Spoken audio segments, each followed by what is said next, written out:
Production of ethanol from molasses.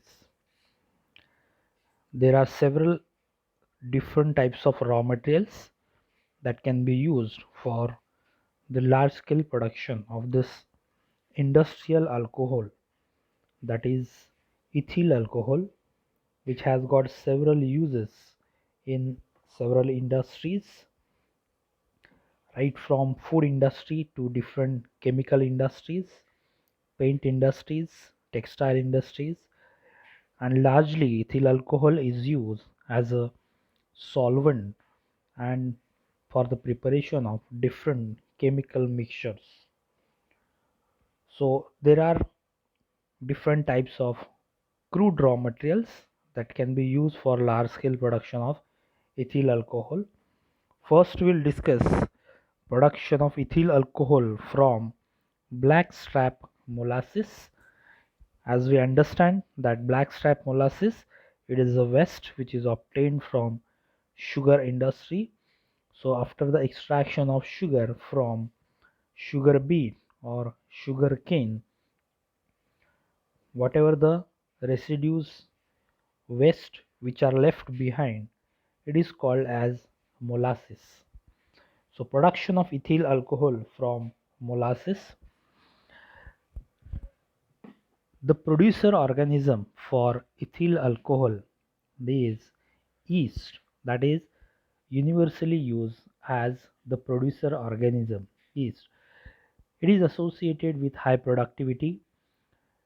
These strains of yeast have high tolerance to high concentration of sugar. Therefore, in the medium, one can use very high concentration of sugar, and these strains have high tolerance to alcohol. So, if high concentration sugar is used, it will lead to production of alcohol in high concentration. So, it is associated with the higher productivity. There are several strains like Saccharomyces cerevisiae, which is commonly used. However, there are other types of yeast also like Saccharomyces anamnesis, Schizosaccharomyces pombe.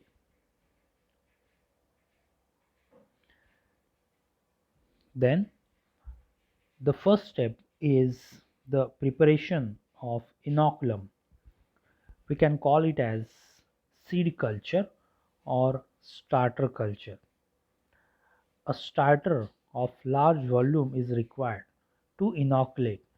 Inoculation is called as pitching or to pitch the main mash, which frequently may have a size of several thousand gallons.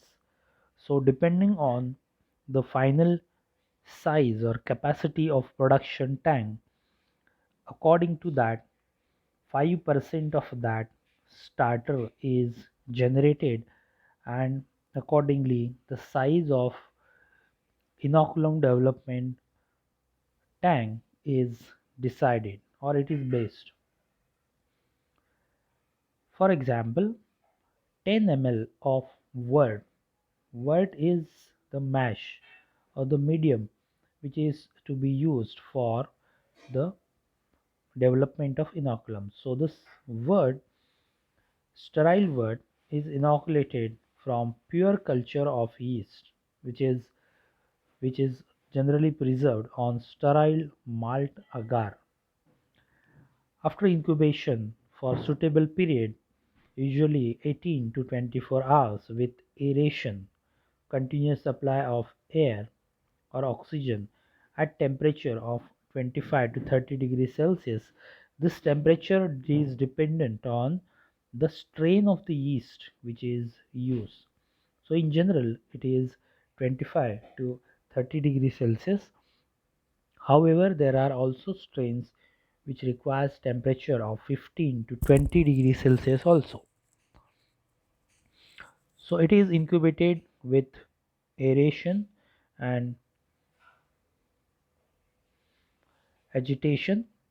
Then This is inoculated after incubation. This is inoculated into flask containing approximately 200 ml of sterile mash. This mash, it contains or it is prepared from molasses medium, and this mash, it contains carbon source, nitrogen source, and other essential elements like phosphorus, sulfur, and different types of metal ions. Then it is incubated, then it is seeded to 4-liter medium. That means initially it was 10, incubated. After incubation it is inoculated into 200 ml. This is further inoculated after incubation into 4-liter capacity medium, and so on and so forth. This will be further inoculated into semi plant scale size, that is 10 to 40 gallons of medium. So this is how this inoculum is developed uh, in a stepwise sequence, and then this is ready to inoculate, or this starter is ready to be pumped in production tank. Molasses, that is the raw material, crude raw material, which is used for the preparation of production medium, that is molasses medium, which is obtained from blackstrap molasses, a syrup that is left after the recovery of crystalline sugar from concentrated sugar cane juice. So this waste which is obtained from sugar industry, it still contains 48 to 55% of sugar along with pentoses and monosaccharides. The main sugar that is present in this molasses is a disaccharide, that is sucrose, which is made up with glucose and fructose.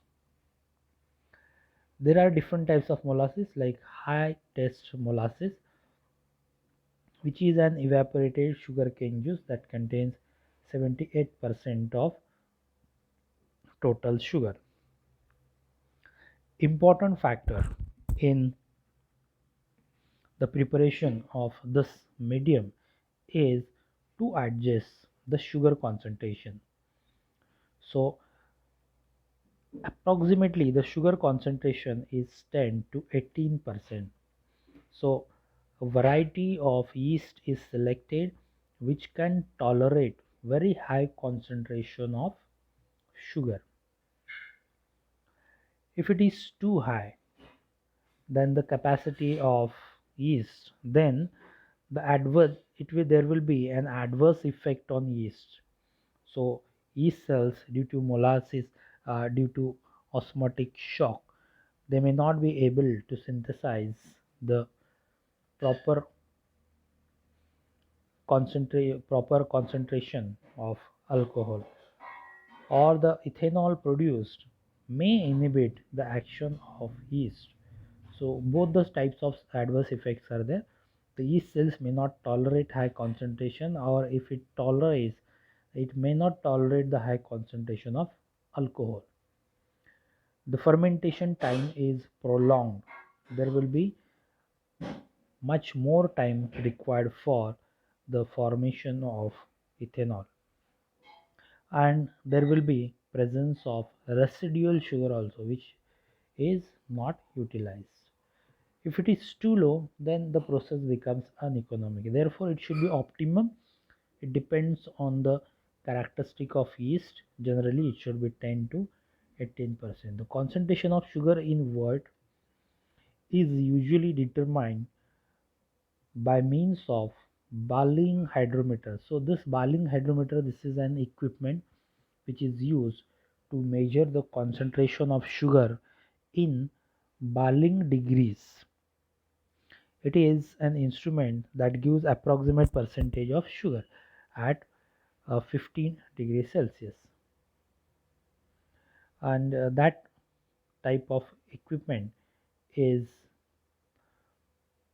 generally a type of uh, spectrophotometric equipment which decides the percentage of sugar on the basis of the refractive index.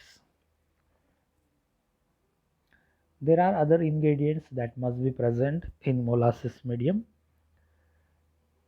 It contains nutritive substances. Along with that, it should have nitrogen source that is supplied by means of ammonium salt, such as ammonium sulfates or ammonium phosphates. So ammonium sulfate will serve as a source of nitrogen and sulfur. Ammonium phosphates will serve as a source of nitrogen and phosphate, phosphorus. So these may be added to supply deficiencies of nitrogen, sulfur and uh, phosphorus. Another important characteristic of that mash production medium is the pH. The pH of the medium is between 4 to 4.5, which is acidic, and that inhibits the development of bacteria. Ordinarily, the main mash is inoculated with starter that represents 4 to 6% of its volume. Although the starter may represent from 2 to 25% of the volume of the main mash under certain circumstances. Sulfuric acid is generally used to adjust the reaction of this mash, and there may be addition of lactic acid also for adjusting the pH of the mash. Lactic acid, it favors the growth of yeast and it inhibits the growth of contaminating butyric acid bacteria. These are harmful for yeast fermentation.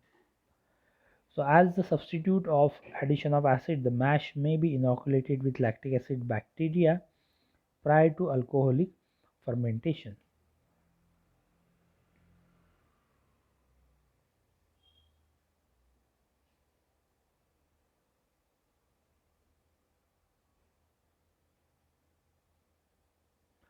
Then oxygen concentration. Oxygen in large amounts is necessary in the early stage. Now production of ethanol has got two phases. Early phase is associated with multiplication of yeast because this mash is having high concentration of dissolved oxygen. In presence of oxygen, yeast cells will multiply. In absence of oxygen, yeast cells will synthesize ethanol. So in this case, oxygen is required for early stage multiplication, whereas when it is not required for the production of ethanol. So during fermentation, carbon dioxide is evolved, and this carbon dioxide is responsible for replacing oxygen and for the generation of anaerobic conditions. The temperature of the mash or fermentation is dependent on the growth characteristics of the yeast strain. So generally it is 15.5 degrees Celsius to 21 degrees Celsius. During fermentation, the temperature of the mash, it may increase, and therefore the fermenter must be equipped with cooling coils to control the temperature. If the temperature is very high, then there is a disadvantage of loss of alcohol because ethanol will evaporate rapidly and bacterial growth will be favored, and therefore uh, the favorably the yeast strain should be selected such that it should grow around a temperature of 15 to 20 degrees Celsius, that is to avoid the loss of alcohol through evaporation. Incubation period, a fermentation is usually gets complete in a short period like 15 hours or less. So it is dependent on sugar concentration, temperature, and other factors. After the fermentation is over, the next step is to recover this ethanol, to extract this ethanol from aqueous solution. So this is simply separation of water from ethanol. So this fermented mash, which is generally called as beer, this is the general terminology. It is distilled to separate ethyl alcohol. So the method for the extraction of ethanol is alcohol. So during the recovery, first after the fermentation is over, the ferment fermented broth, it is first filtered or centrifuged to separate solids like yeast cells. So yeast cells are separated, and then this filtered broth is ready for the process of distillation. So during distillation, the fractions containing different concentrations of alcohol, which are called as wines, and slops are separated. So already we have discussed about distillation process in the last semester.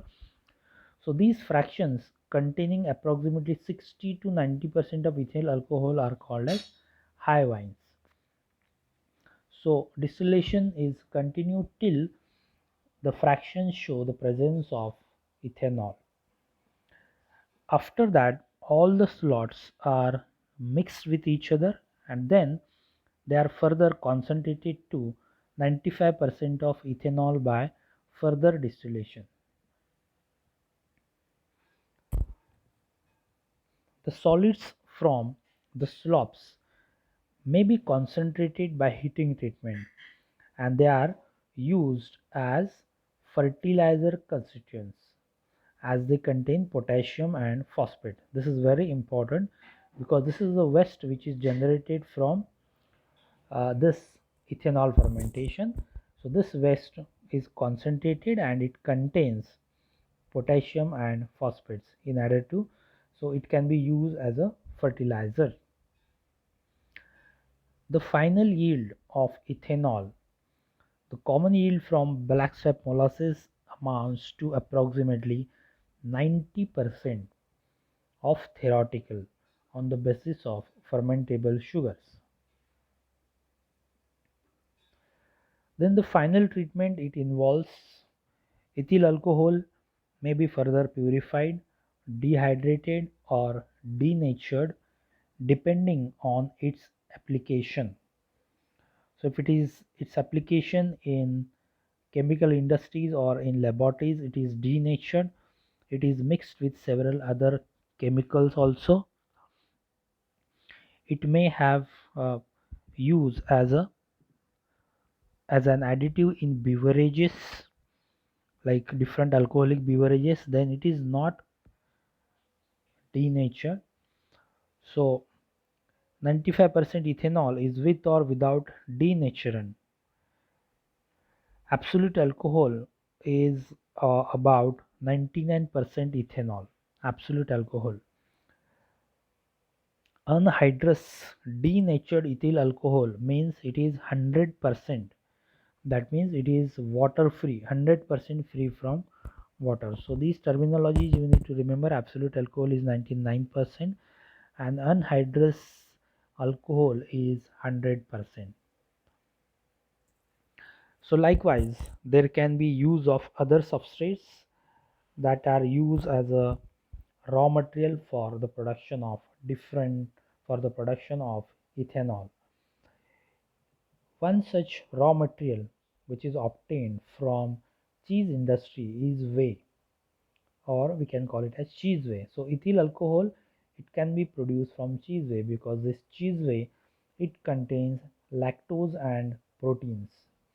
However, Saccharomyces cerevisiae cannot utilize this lactose. So therefore there has to be use of lactose utilizing yeast. This is the example, Torula cremoris. So this Torula cremoris, it can be used best for the fermentation of whey for the production of ethanol. Another substrate which is also generally used is corn, ethyl alcohol from corn. So this corn is harvested, it is ground, then mixed with water, and it is warmed for the cooking purpose. So cooking will help to solubilize starch, that is to gelatinize starch. Now remember one thing, that Saccharomyces, most of the yeast, they cannot utilize starch. They cannot utilize starch. They can utilize only monosaccharides and disaccharides like sucrose, monosaccharides like glucose and fructose. So Saccharomyces cannot utilize starch.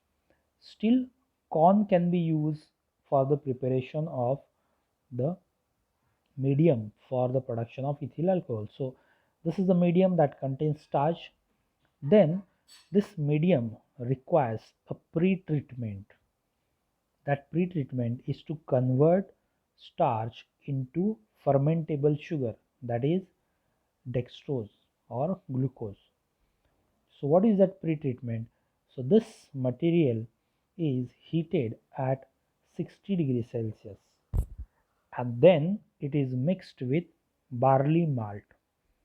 This barley malt, it serves as a source of hydrolytic enzymes like amylases and proteases.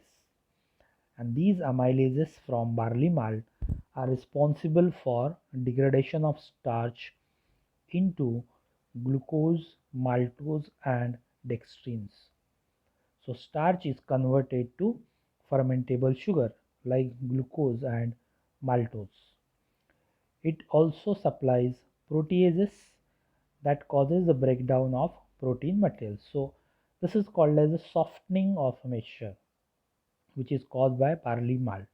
And now the material is saccharified. So this saccharification is by the use of mold bran, molds grown on moist wheat bran or assay. So this is the another method. Uh, Saccharification is also possible by the use of different fungi that cause degradation of starch. But this is the general method, addition of barley malt. So that is the pre-treatment which is required in case of the use of corn as a raw material for the medium, preparation of medium for the production of ethyl alcohol, and the rest of the process is then same. Every time it is required to adjust the sugar concentration. So after adjustment of sugar concentration from 10 to 18% gram percent, 18 gram of sugar in 100 ml of the solution, then it is ready for inoculation.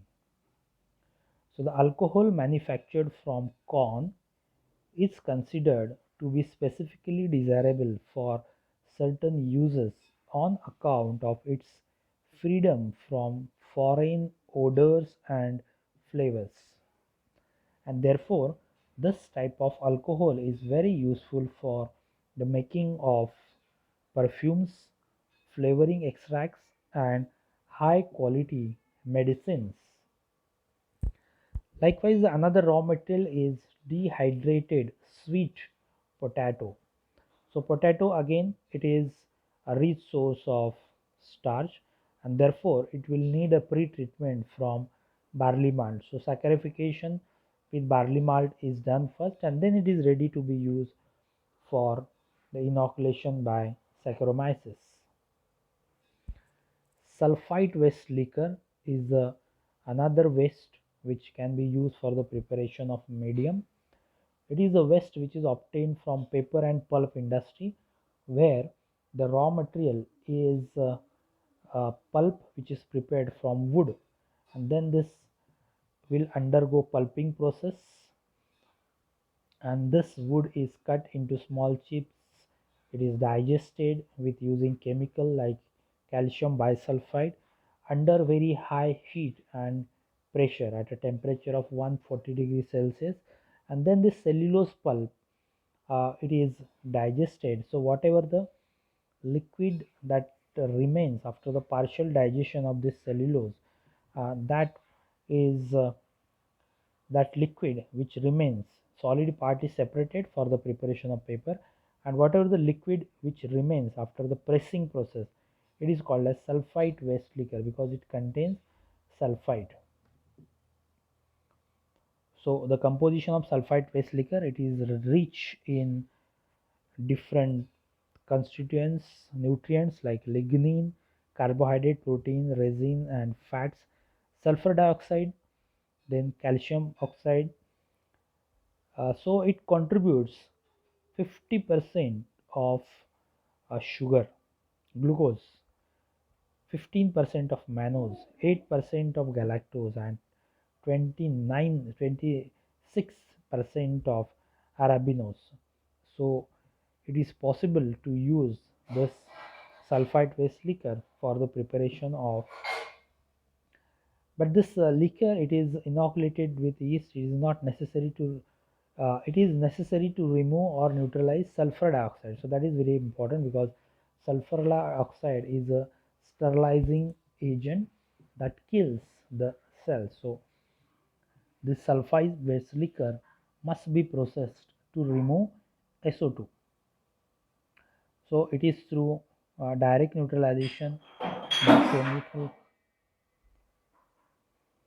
carbonates, denatured alcohol.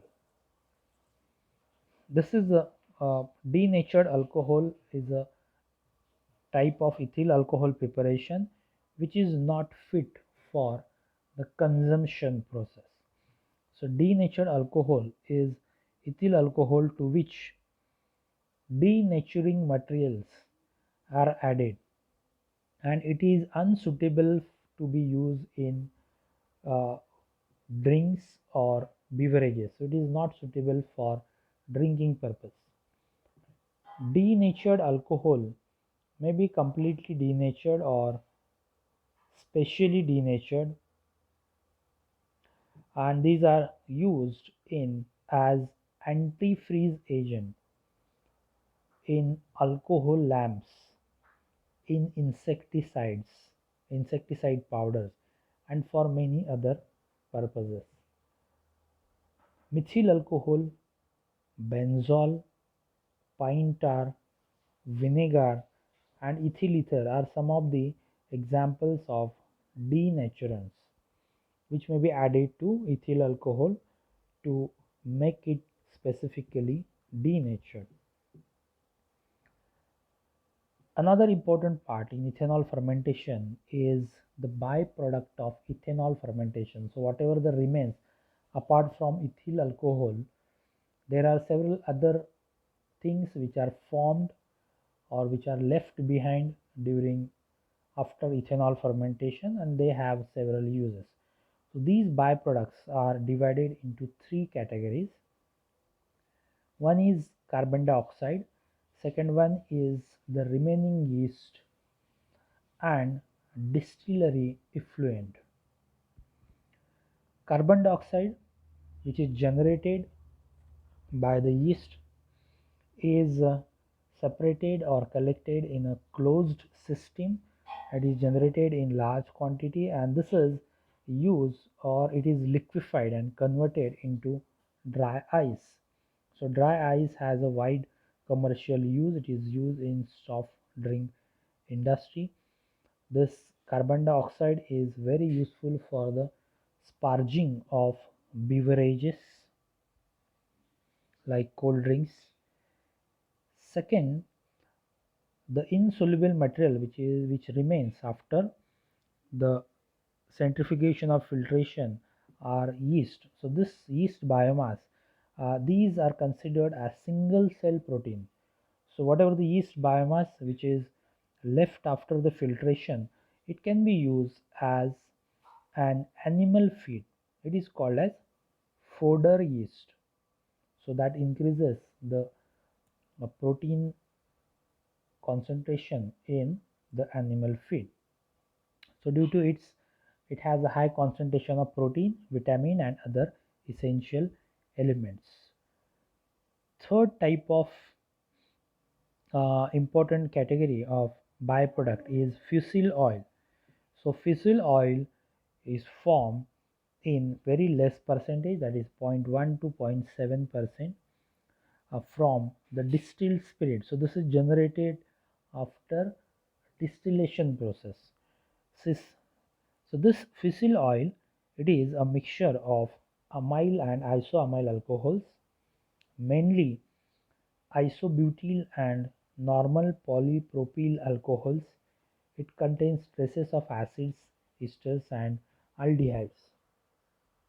So the composition of this fusel oil is not fixed. It is variable and it depends on what type of raw material is used for ethanol production.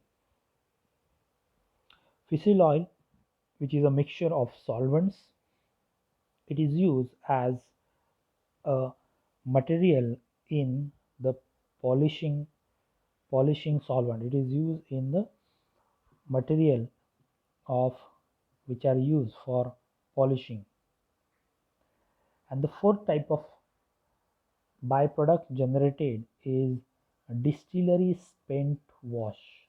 So spent wash is the remains of aqueous broth which are left behind after the separation of yeast and after the distillation.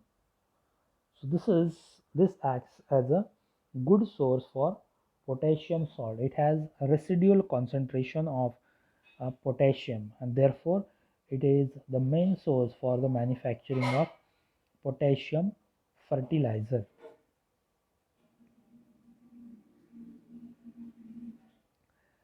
The theoretical yield of ethanol in fermentation, it can be represented by an equation called as Gay-Lussac equation. You need to remember this biochemistry part in this Gay-Lussac equation. So here what it says that 1 mole of glucose, 1 mole means 180 grams, that is the molecular weight of glucose, 66H12O6. 1 mole of glucose is utilized by yeast and that leads to production of 2 moles of alcohol, that is 46 46 92 92 grams of ethanol plus 88 grams of CO2. So one molecule of glucose is broken down to form 2 molecules of ethanol and 2 molecules of CO2. In terms of quantity, 1 mole of glucose means 180 grams. Mole means molecular weight, gram molecular weight. 1 mole, 180 grams, is utilized to get converted into 92 grams, that is 2 moles of ethanol, and 88 grams, that is 2 moles of CO2. So this is how the theoretical yield we can calculate from this, and then we can calculate the practical yield. When we compare theoretical yield with practical yield, we can calculate the percentage efficiency of fermentation. So the next practical that we'll be dealing with is we'll be utilizing this Gay-Lussac equation for the calculation of yield of ethyl alcohol. So you need to remember this. In general, the yield of alcohol from the industries is only 85 to 90%. It is never 100%. This is considered as 100%. So when 180 gram is utilized to form 92 grams, we can call this as 100% utilization. and there will be 100% yield, but it never happens. It is only 85 to 90%. The reason is very simple. The reason is that during fermentation, during the processings, during distillation, during centrifugation, during filtration, during separation techniques, the every time, at every step, the ethanol is evaporated, and therefore this ethanol is lost during the fermentation and during downstream processing, as it is evaporated, and therefore the final yield is never 100%. It is between 85 to 90%. This is very important in order to as far as your practicals are concerned, these types of questions are asked during the practicals.